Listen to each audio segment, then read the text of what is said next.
latih lo tampak lo yo. Jangan jalannya miring-miring itu yo. Belum selesai menang nong Cino.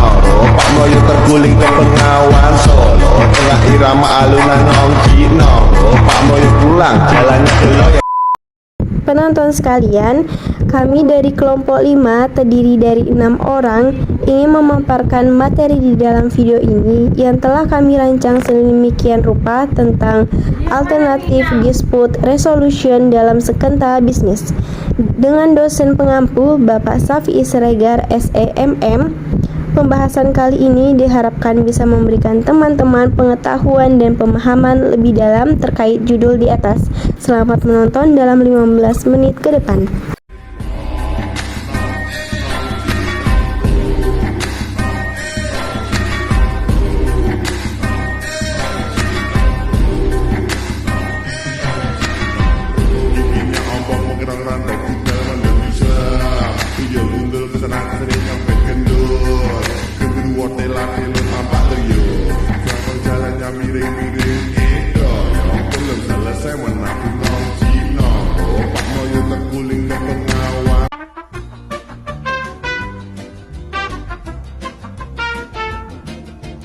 Yeah, boy. Nice. Nani?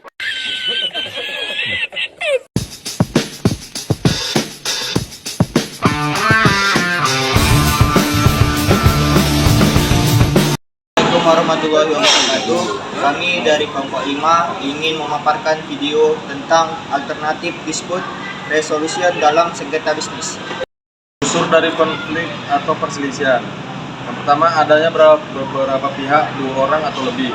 Yang kedua, para pihak tersebut mempunyai tujuan yang tidak dapat dipersatukan. Yang ketiga, masing-masing saling meyakinkan akan kebenaran tujuannya sendiri. Terus M. Hussein Umar dalam Asyhadi mengelompokkan penyelesaian atau konflik melalui pengadilan atau tidak melalui pengadilan. Penyelesaian tidak melalui pengadilan, alternatif dispute resolution.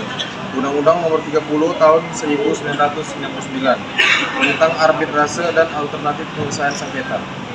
Alternatif penyelesaian sengketa pasal 1 huruf 1 Undang-Undang Nomor 30 Tahun 1999. Yang pertama, rekonsultasi, tindakan yang bersifat personal antara klien dengan pihak lain yang merupakan konsultan yang memberikan pendapat kepada klien untuk memenuhi keperluan dan kebutuhan klien tersebut.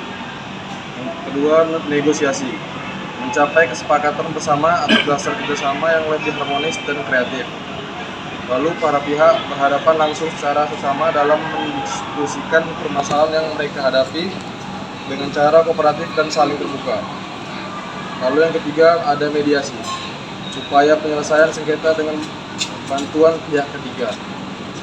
Lalu alternatif penyelesaian sengketa pasal 1 huruf 1 Undang-Undang Nomor 30 Tahun 1999.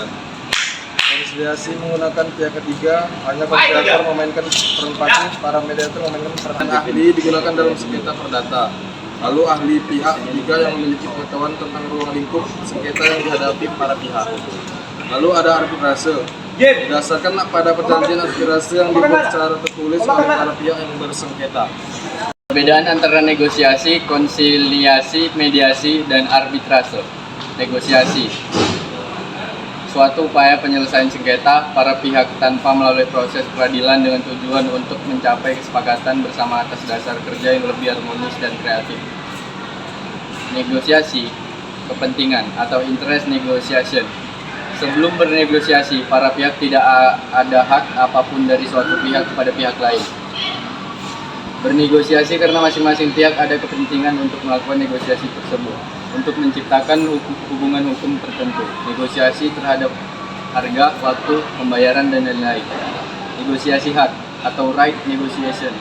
Antara para pihak sudah mempunyai hukum tertentu sehingga antara para pihak timbul hak tertentu yang dijamin pemenuhannya oleh hukum.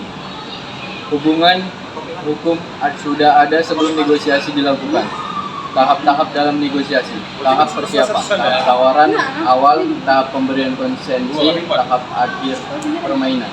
Teknik negosiasi, kompetitif, negosiasi yang bersifat alot, tawar-menawar yang ketat, proporsional, kalah dan menang. Kooperatif, menganggap negosiator lawan bukan sebagai musuh, melainkan sebagai mitra kerja untuk mencari common ground. Para pihak berkomunikasi untuk menjajaki kepentingan, nilai-nilai bersama dan bekerja sama, lunak keras. Menempatkan pentingnya hubungan baik para pihak menghasilkan pola menang kalah, interest-based negotiation. Merupakan jalan tengah yang ditawarkan atas pertentangan teknik kerja lunak. Dipilih karena teknik keras lunak mengalami kebutuhan dalam negosiasi. Sumber kekuatan negosiasi. Kekuatan negosiasi. Pertama, otoritas. Kedua, informasi dan keahlian. Ketiga, kontrol terhadap perhargaan. Keempat, aliansi dan jaringan. Kelima, mengendalikan tujuan dan simbol. Terakhir, kekuatan personal. Mediasi dan konsiliasi. Perbedaan. Pihak yang menyelesaikan berbeda antara satu yang lainnya. Pemimpin mediasi, mediator, pemimpin konsiliasi, konsiliator.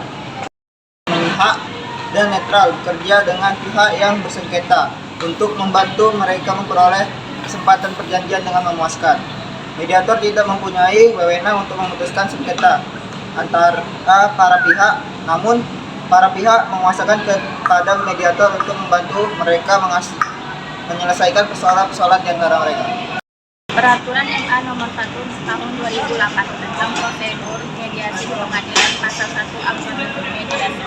Mediasi upaya penyelesaian sengketa para pihak dengan kesepakatan bersama melalui mediator yang bersifat netral dan tidak membuat keputusan atau kesimpulan bagi para pihak, tetapi menunjang fasilitator untuk terlaksananya dialog antara para pihak dengan suasana keterbukaan, kejujuran, dan tukar pendapat untuk tercapainya mufakat.